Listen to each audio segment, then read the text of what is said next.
Hello everyone, কেমন আছো সবাই? আশা করছি সবাই খুবই ভালো আছো আর আমরাও খুবই ভালো আছি। আজকের ভিডিওটা একটা স্পেশাল ভিডিও। আমরা কোথায় যাচ্ছি? আমরা চাপড়ামারি যাচ্ছি এখন। আচ্ছা, তারপরে ওখান থেকে দেখা যাক আর কোথায় যাওয়া যায়। আচ্ছা, এখন আমরা জলপাইগুড়ি শহরে টাউনেই আছি, চাপড়ামারির দিকে যাচ্ছি। চলো আজকের ভিডিওটা এখানেই স্টার্ট করলাম। তো আগে যেহেতু বলেই নিলাম যে আজকে ভিডিওটা একটা স্পেশাল ভিডিও, কারণ আমরা একটা জায়গায় ঘুরতে যাচ্ছি। অনেক দিন পর আমরা ফ্যামিলির সবাই মিলে বেরিয়েছি, মা বাবা কাকা খালি বাড়িতে ছিল। তো যাই হোক, সকাল সকাল বেরিয়েছি, কোনো খাওয়া দাওয়া করিনি, শুধু চা বিস্কুট এটুকু খেয়ে আমরা বেরিয়ে গেছি, না হলে দেরি হয়ে যেত। কারণ বাচ্চারা সবাই আছে, ওদের অনেক ওদের পেছনে একটু টাইম দিতে হয়, যেহেতু শুধু বড়রা নেই, তার জন্য ফটাফট আমরা চাটা খেয়ে বাচ্চাদের খাইয়ে বেরিয়ে গেছি।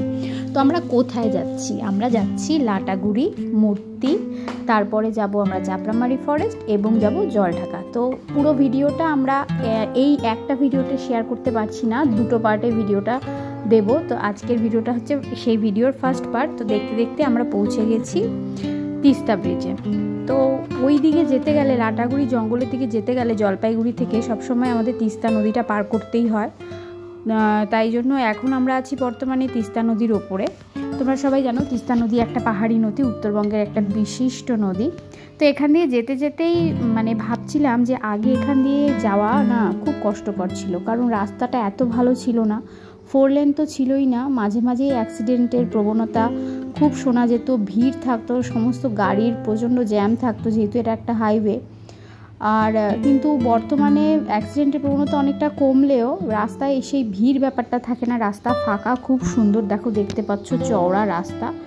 এই রকম রাস্তায় ট্র্যাভেল করতে যে গাড়ি চালায় বা বাকি যারা যায় গাড়ি করে, তাদের সবারই ভীষণ একটা কি বলবো, একটা খুব সুন্দর অনুভূতি হয়। এখান দিয়ে যতবারই যাই ভীষণ ভালো লাগে, আশেপাশের পরিবেশটাও এত সুন্দর থাকে, আর ওয়েদার ভালো থাকলে তো আরও ভালো। তো সেদিন বেশ ভালোই ওয়েদার ছিল, খুব গরম ছিল না। দেখতে দেখতে আমরা পৌঁছে গেছি লাটাগুড়ির জঙ্গলের ঢোকার আগে এই মিষ্টির দোকানটা। এটা কিন্তু লাটাগুড়ির একটা বিখ্যাত দোকান, মিষ্টির দোকান। এখানে বিভিন্ন রকমের মিষ্টি পাওয়া যায়। এই দোকানের একটা মিষ্টি ভীষণ বিখ্যাত, সেটা হচ্ছে চমচম। আমি তোমাদেরকে সেই ভিডিওটাও দেখাবো, এই ভিডিওর মধ্যেই আছে। তো হ্যালো এভরিওয়ান, কেমন আছো সবাই? আশা করছি সবাই খুব ভালো আছো। আজকে আমরা এখন আছি এই মুহূর্তে লাটাগুড়িতে। এটা লাটাগুড়ি বাজারের একটা গলি। সবাই মিষ্টির দোকানে গেছে, ব্রেকফাস্ট না করেই আজকে বাড়ি থেকে বেরিয়েছি। তো ব্রেকফাস্টটা এখন করব, অনেকটা লেট হয়ে গেছে। আমরা বেরিয়েছি প্রায় 11টা বেজে গেছিলো, অনেকটা লেট হয়ে গেছিলো। তো এখন সবাই ব্রেকফাস্ট করব, ব্রেকফাস্ট করে বাজার থেকে যাব লাটাগুড়ির জঙ্গলের ভেতরে। তো আজকের ভিডিওটা কিন্তু দারুণ ইন্টারেস্টিং হবে। তোমরা সবাই সঙ্গে থাকো, সাথে থাকো, দেখতে থাকো নীলুস লাইফ অ্যান্ড স্টাইল। বাই। এই হচ্ছে চমচম না, এটা কিন্তু সেই বিশেষ চমচম নয় যেটা সবচেয়ে বড় সাইজের। এই যে সবচেয়ে বড় সাইজের চমচম, আর বাদিকে দেখো সেই নর্মাল সাইজের চমচম। এই চমচমটা এখানকার ভীষণ বিখ্যাত। একটা চমচমের দাম সম্ভবত 500 টাকা। ভীষণ বড় বড় এই চমচমগুলো খেতে তো ভীষণ মিষ্টি। আমি কোনোদিন ট্রাই করিনি, তোমরা কেউ পারলে কিন্তু ট্রাই করতে পারো, বেশ মজার হবে। একটা কম্পিটিশন যদি করা যায় চমচম খাওয়ার, সেই ব্যাপার হয়ে যাবে।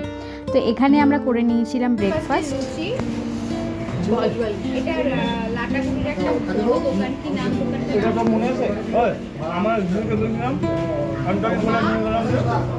মা মিষ্টান্ন ভান্ডার, আপনারা লাটাগুড়িতে আসলে এই দোকানে খেতে পারেন। এখানকার চমচম হচ্ছে বিশ্ববিখ্যাত।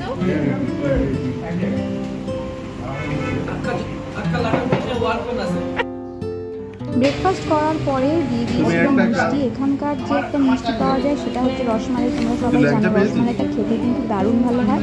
এখানকার রসমালাই ভীষণ বিখ্যাত, তা আমরাও একটু ট্রাই করে নিলাম। রসমালাইটা সত্যি ভীষণ ভালো ছিল। অন্যান্য বার এত টেস্টি হয় না, কিন্তু এবার দেখলাম অন্যান্য বারের তুলনায় রসমালাইটা বেশ একটু টেস্ট পাওয়া গেল ভালো। তো তোমরা যদি এবার আমরা খাওয়া দাওয়া সেরে উঠে পড়েছি গাড়িতে এবং যাচ্ছি জঙ্গলের উদ্দেশ্যে। তো আমরা এখানে কোনো জায়গায় কোনো বুকিং করিনি, জঙ্গল সাফারির জন্য হোক বা কোনো বাংলোর জন্য হোক। তোমরা যারা বাইরে থেকে আসতে চাও তারা জঙ্গল সাফারির জন্য আগে থেকে বুকিং করতে পারো। দুপুরবেলার দিকেও একটা বুকিং করা যায়, সকালেও একটা টাইম আছে। তা আমরা যেহেতু সেরকম কোনো সাফারি করবো না জন্য বুকিং করিনি, আমরা শুধু জঙ্গলের মাঝখান দিয়ে যে রাস্তাটা আছে সেই রাস্তার মাঝখান দিয়ে চলে যাব এবং সেখান থেকে যাব মূর্তি নদীতে।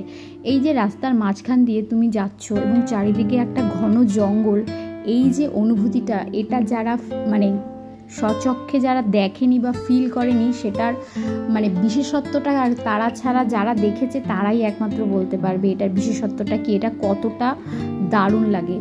কিন্তু যারা যারা এই জিনিসটা ট্রাই করোনি কোনো দিন, বাইরে যারা থাকো, যাদের কোনো দিন এটা করার সুযোগ হয়নি এরকমভাবে যাওয়ার, তারা একবার জীবনে অন্তত জঙ্গলের মাঝখান দিয়ে এরকম গাড়ি করে হোক বা বাইকে করে হোক বা স্কুটি করে হোক যাওয়ার চেষ্টা করো। ভীষণ ভালো লাগবে। তোমরা লাটাগুড়িতে এসে স্টেও করতে পারো, সেখান থেকে তোমাদের এটা খুব সুবিধাজনক হবে। সেখান থেকে আমরা চলে গেছি এই যে মূর্তি নদীতে।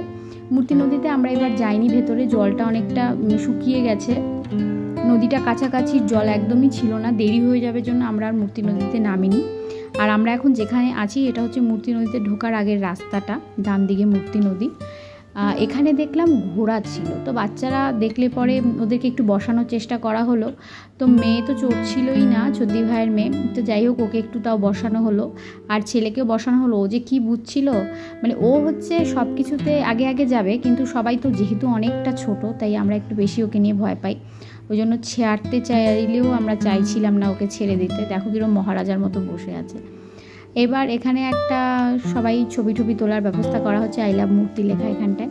মূর্তি নদীতে আমি ছোটো থেকে অনেক কবারই এসেছি, যারা এখানে জলপাইগুড়িতে থাকে তারা তো প্রায়ই এসে থাকে, তো তোমরা আসলে ট্রাই করতে পারো এখানে আসার। আর এখান থেকে আমরা চলে যাব জলঢাকা আর চাপড়ামারি ফরেস্ট। আজকে ভিডিওটা এইটুকুই, পরবর্তী অংশ দেব আমি পরের ভিডিওতে। ভিডিওটা ভালো লাগলে লাইক শেয়ার সাবস্ক্রাইব অবশ্যই করে দেবো, এবং সঙ্গে থেকো, পাশে থেকো।